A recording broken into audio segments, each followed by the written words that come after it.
Браузеріміздің іздеу жүйесіне DID деп жазамыз. DID.com сайтына кіреміз. Бұл платформа ағылшын тілінде өзімізге ыңғайлап қазақша немесе орысша тіліне аударып аламыз.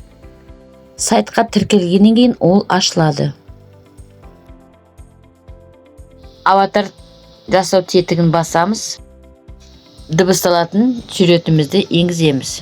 Стандартты аватарды таңдаймыз. Бұл жерде бізге қажетті басқа да суреттер бар. Оларды да таңдауға болады. Айтатын сөздерін мәтін ретінде енгіземіз. Дайын видеоны өзімізге жүктеп аламыз. Файлдардың арасынан енді өзіміздің видеомызды көре беруге болады. Бір Құдайға сыйынып, кел балалар оқылық, оқығанды көңілге ықыласпен тоқылық. Істің болар қайыры, бастасаңыз аллалап оқымаған жүреді, қараңғыны қармалап. Белеет парус одинокий в тумане моря голубого. Что ищет он в стране далекой? Что кинул он в краю родном?